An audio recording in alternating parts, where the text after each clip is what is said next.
ሰላም እንዲናችሁ በያላችሁበት ሁሉ ነገር ሰላም ነው። አሸይና እንዲወላችሁ እሞኝላችኋለሁ። በኢየሱስ ጎንዶሎ ማዳች ላይክ እና ሼር እያደረጋችሁ ሐሳቦቻችሁ ለብዙዎች አካፍሉ። ለዚህ ከልብ አመሰግናችኋለሁ።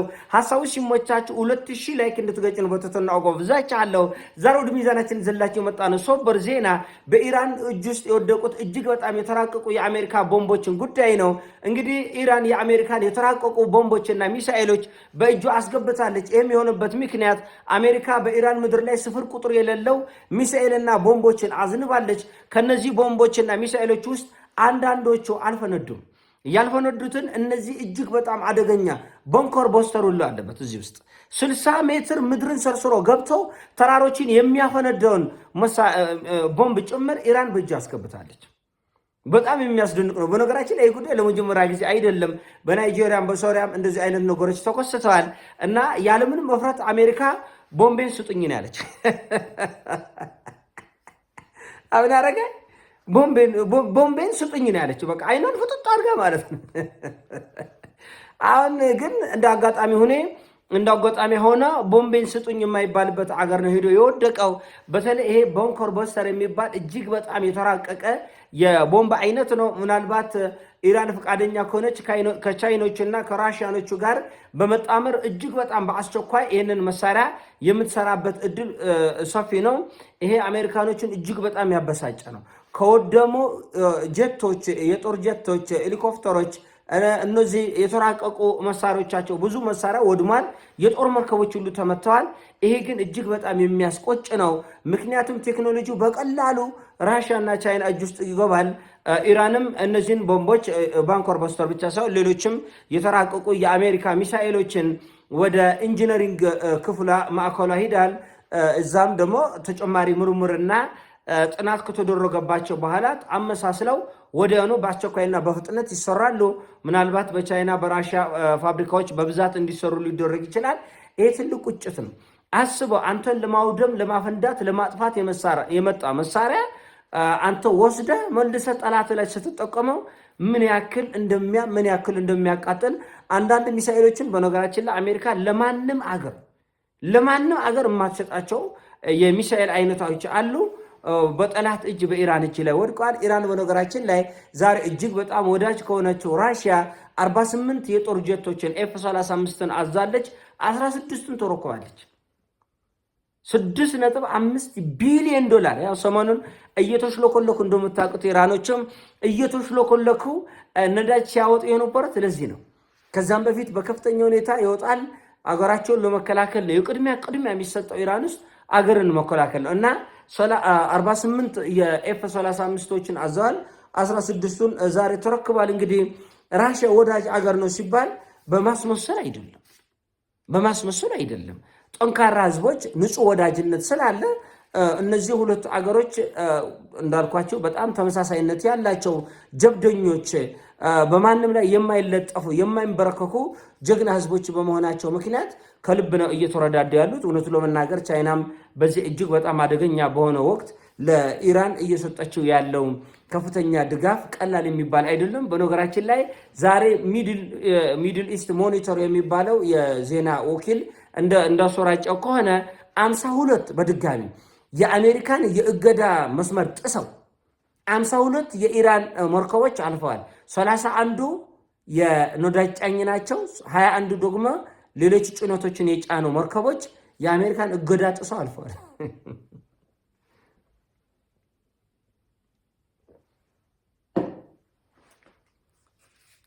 ሰውየው ይህንን ከሰማ በኋላ ነው መሰለኝ ክላሽ ይዞ ትዊተር ላይ ትሩዝ ገጽ ላይ ክላሽ ይዞ ትራምፕ አይታችኋል ዛሬ የሱን ትሩዝ ገጽ እና በጣም ነው የሚያስቀው።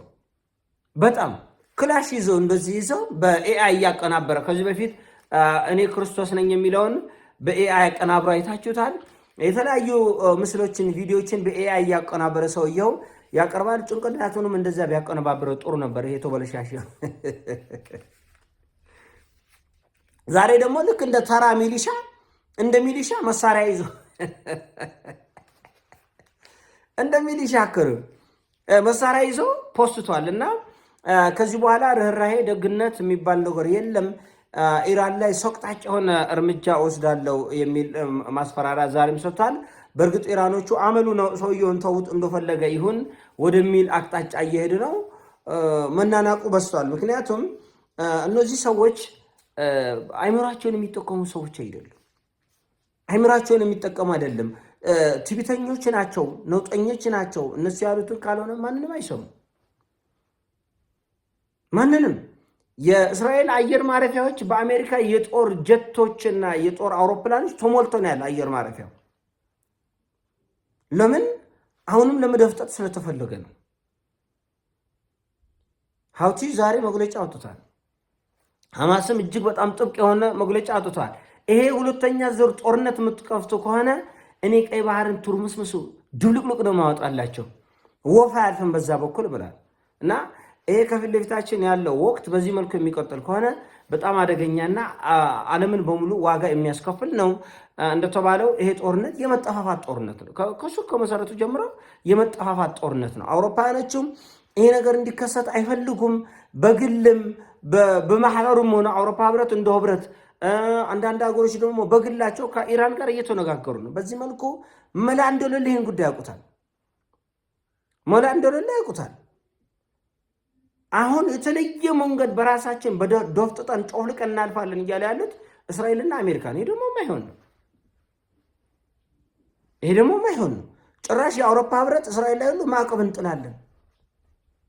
እንጥላለን። ከወዳጅነቱ አልፎ መረዳዳቱ ቆርቶ መደጋገፉ ቆርቶ ጭራሽ ማዕቀብ ወደ መጣል እንሄዳለን እያሉ ነው። ምክንያቱም በእነዚህ በሁለት አገሮች ምክንያት ሰቅጣጭ የሆነ ኢኮኖሚያዊ ውድቀት ላይ አውሮፓ እየሄደ እንደሆነ ያውቁታል። በዚህ ጉዳይ ላይ አውሮፓኖች እጃቸውን ቢከቱ የወለጠ አደጋ ነው።